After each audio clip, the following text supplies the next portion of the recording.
کہ بانی P T I کا جو الزام ہے وہ بے بنیاد ہے اور وہ ایک لائے ہے، جبکہ بیرسٹر گوہر صاحب بھی ان کی تردید کر چکے ہیں اور ان کی یہ ڈیمانڈ ہے کہ اس معاملے کی جانچ کی جائے. آپ کیا کہتے ہیں اس پہ؟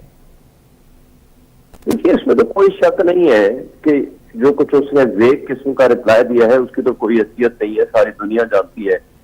تو پھر یہ اگر سائفر نہیں تھا تو یہ مقدمہ کائے کو ہے؟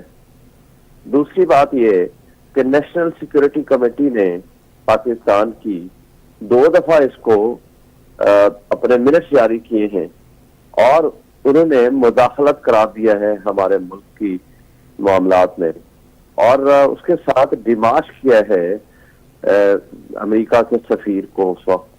اس کے بعد عمران خان صاحب نے اپنے دور اقتدار میں جنرل ریٹائر طارق کی سربراہی میں کمیشن تشکیل دیا تھا.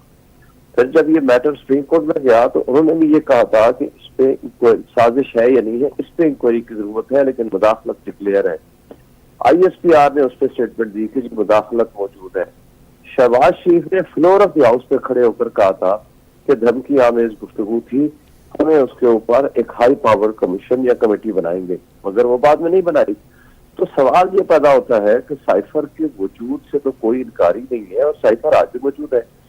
اور عمران خان نے چیف جسٹس کو اس وقت لکھا تھا کہ جناب یہ آپ اس کے اوپر کمیشن بنائیں، اور اس کے سائفر کی کاپی بھی دے دی تھی.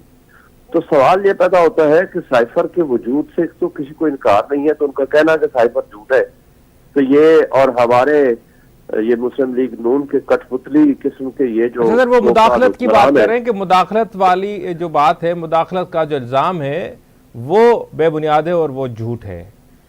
پھر آپ نیشنل سیکورٹی کمیٹی دیکھیں، آپ پھر اپنے ملزم تو اپنا الزام نہیں مان رہا، تو پھر کیا آج آپ کے اوپر ذمہ داری عائد نہیں ہوتی کہ آپ اس سائفر کے اوپر تحقیقات کریں اور جوڈیشل کمیشن بنائیں؟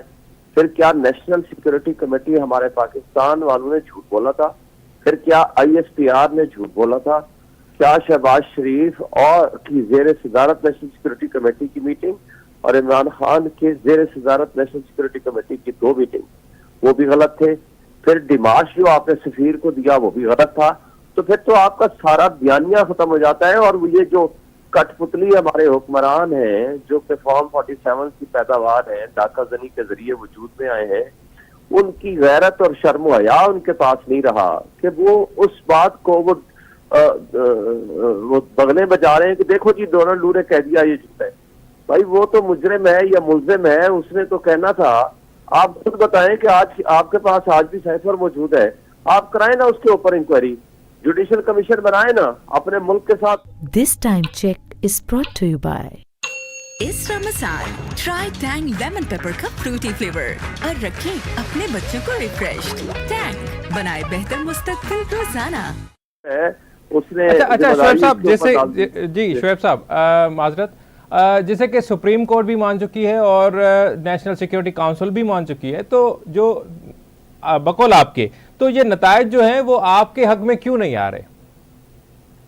دیکھیں، نتائج ہمارے حق میں اس لیے نہیں آ رہے کہ الیکشن کمیشن جرائم کی آماجگاہ بنا ہوا ہے، کرپٹ بیوروکریسی کو انہوں نے اپنے ساتھ ملایا ہوا ہے.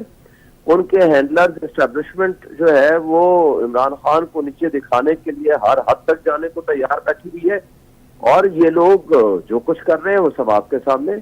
مگر اس کے باوجود بھی ہم یہ توقع رکھتے ہیں کہ آج بھی دیکھیں، کوئی بھی انٹرنیشنل ورلڈ ہو، انٹرنیشنل میڈیا ہو، دیکھیں 3 بڑے ادارے جو لوکل ہمارے پاکستان کے ہیں، فافن کو آپ دیکھ لیں، پلڈاٹ کو دیکھ لیں اور پٹن کو دیکھ لیں، اس نے تو یہی کہا ہے نا کہ الیکشن کمیشن مستدی ہو، اور اس کے ساتھ انہوں نے جوڈیشل کمیشن بنانے اور ان کی انکوائری فارم 45 کی انکوائری کرنے کا مطالبہ کیا ہے.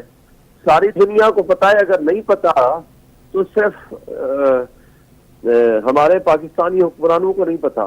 تو کس طریقے سے نواز شریف کیسے جیتا ہے، شہباز شریف کیسے جیتا ہے، مریم کیسے جیتی ہے، یہ MKM کے سارے لیڈر جو ساری سیٹیں اپنے ہار گئے تھے کس طرح جیتے ہیں، اور خود آ کر مانتے ہیں ہاں جی ہماری یہ ویڈیو تھی، یہ آڈیو لیک ٹھیک درست تھی کہ جناب ہمارا تو 100% جعلی ہے تو ان کا 200% جعلی ہے. صحیح. اچھا سر، جیسے کہ لگا کے بھی